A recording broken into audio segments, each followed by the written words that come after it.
বন্ধুরা, কেমন আছো? আশা করি সব ভালোই আছো।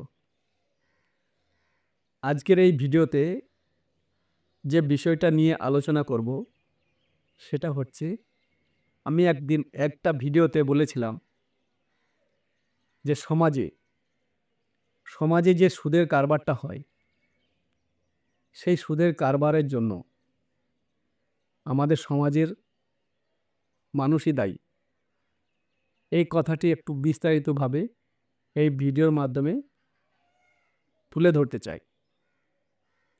বন্ধুরা, আমরা সমাজবদ্ধ জীব, একে অপরের সঙ্গে সমাজে বাস করি মিলেমিশে, এবং আমাদের সুখ দুঃখ, অভাব অভিযোগ, আপদ বিপদ সকলেই একে অপরের উপর নির্ভর করে সমাধান করে থাকি এবং নিজের আনন্দকে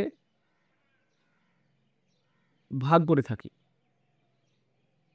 সমাজে চলার জন্য, টিকে থাকার জন্য আমাদের অর্থের প্রয়োজন।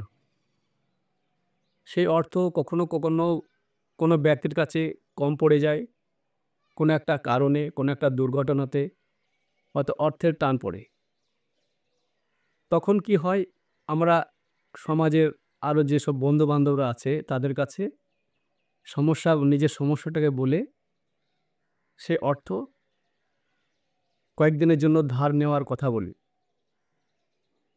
আমরা ধার নিই, একটা সময় বেঁধে দিই যে সেই সময়ের মধ্যে তোমার ওই টাকাকে পরিশোধ করব। দেখা গেল সেই টাকা ধার নেওয়ার পরে যখন টাকা পরিশোধ করার সময় আসে, তখন সেই চুক্তি থেকে আমরা সরে যাই। যার ফলে যে ব্যক্তি টাকা ধার দিয়েছিল সেই ব্যক্তি হয়রান হয়, পেরেশান হয়। হয়তো তার যে টাকা ধার দিয়েছিল, সেই টাকাটা হয়তো তার সীমিতই ছিল। সেই সীমিত টাকা তার বিপদের সময় তার বন্ধুকে ধার দিয়েছে। সে যখন টাকাটা পাচ্ছে না, তখন তার বিশ্বাস হারিয়ে যায়। এরকম সমাজে অধিকাংশ মানুষের সাথেই ঘটে। তখন কি হয়, এই ধরনের অবিশ্বাস জন্মাতে জন্মাতে তখন একে অপরের উপর আর ভরসা থাকে না। তখন একে অপরের কেউ আর টাকা ধার দিতে চায় না। যার ফলে সমাজে আরও যে ব্যবসায়িক, যারা ইন্টারেস্টের উপর ব্যবসা করে, সুদের ব্যবসা করে, সেই সব ব্যক্তিদের কাছে হাজির হয় সুদে টাকা ধার নেওয়ার জন্য। সে সুদের হার যে কোনো হতে পারে, চড়া মিডিয়াম যেমনই হয়, কিন্তু তাকে ইন্টারেস্ট দিতে হয়। আর এই অবিশ্বাসের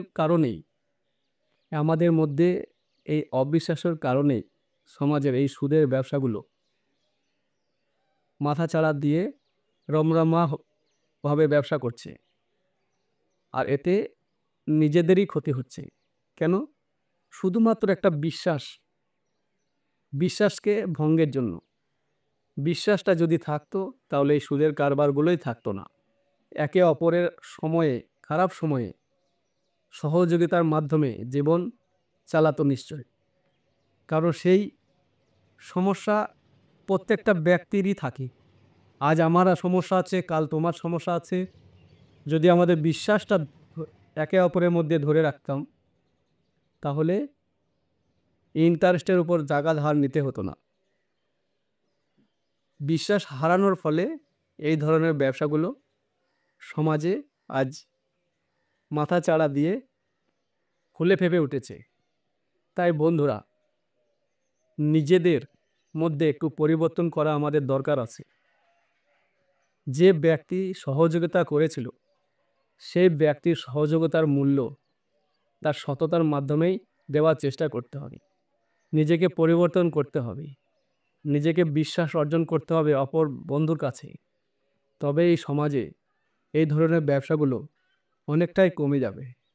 কথাগুলি সব মাথায় রাখবে বন্ধুরা। আর আমার এই ভিডিওতে যে মেসেজটা তোমাদের সামনে তুলে ধরলাম, এর কতটা যুক্তিসম্মত আছে, একটু তোমাদের মূল্যবান ফিডব্যাক দিয়ে আমাকে জানাবে।